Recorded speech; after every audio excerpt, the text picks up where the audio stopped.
आज का दिन बहुत ही खास है और आज हम केवल एक महान व्यक्ति की जयंती नहीं मना रहे बल्कि साहस, स्वाभिमान और संकल्प के उस प्रतीक को नमन कर रहे हैं जिन्होंने हमें सिखाया कि देशभक्ति केवल शब्दों में नहीं बल्कि हमारे संकल्पों, अनुशासन और हमारे कर्मों में दिखाई देती है।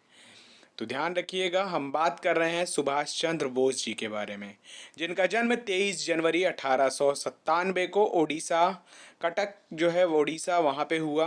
यदि इनकी मृत्यु की बात करें तो 18 अगस्त 1945 को ताइपे विमान यानी ताइवान में दुर्घटनाग्रस्त हुई थी। तो ध्यान रखिएगा। अगर बात करें तो इन्होंने गुलामी की जंजीरों से को एकदम झकझोर के रख दिया। साथ ही इनका उद्देश्य था कि भारत को स्वतंत्रता दिलाना। जब देश में बहस चल रही थी कि हमें क्या करना चाहिए, हमें आज़ादी कैसे मिल सकती है, उस दौरान इन्होंने गर्जना की, तुम मुझे खून दो मैं तुम्हें आज़ादी दूंगा। यानी आप मेरे साथ आओ और हम आपको आज़ादी देंगे। निश्चित तौर पे यदि बात करें तो ऐसा नहीं है, शिक्षा के क्षेत्र में इन्होंने आईसीएस इंडियन सिविल सर्विसेज परीक्षा जो कि उस समय यूके में हुआ करती थी, लंदन में, उसको उत्तीर्ण किया और देश सेवा के लिए उससे भी इस्तीफा दे दिया। स्वतंत्रता संघर्ष के लिए उस सेवा से इस्तीफा दे दिया।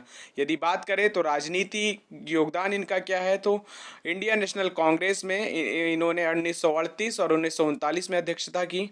1939 में पूर्ण अध्यक्षता नहीं कर पाए थे, वो आपने पढ़ा होगा हिस्ट्री में, पट्टाभी सीतारमैया के बाद से बहुत सारे कॉन्फ्लिक्ट हुए, फिर बाद में इन्हें कांग्रेस छोड़ना पड़ा, वो अलग का विषय है, लेकिन ध्यान रखिएगा। साथ ही आज़ाद हिंद फौज का इन्होंने गठन किया। आज़ाद हिंद स्वराज सरकार की इन्होंने स्थापना की। तो ध्यान रखिएगा इस चीज़ को। फॉरवर्ड ब्लॉक की इन्होंने स्थापना की और इनके प्रमुख नारे हैं जैसा कि जय हिंद का नारा इन्होंने दिया, दिल्ली चलो चलो का नारा इन्होंने दिया। यदि हम बात करें आज के समय में हम इनसे क्या सीख सकते हैं, आज के समय में पराक्रम का अर्थ केवल युद्ध भूमि में तक ही सीमित नहीं है, बल्कि हम ईमानदारी से अपने कर्तव्य का निर्वहन कर सकते हैं।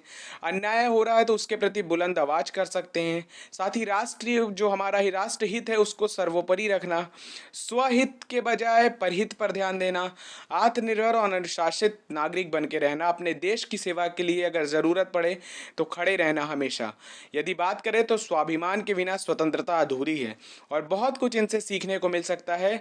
और आज का दिन जो 23 जनवरी है इसको पराक्रम दिवस के रूप में मनाया जा रहा है और भारत सरकार ने ऐसा घोषित किया है, तो ध्यान रखिएगा।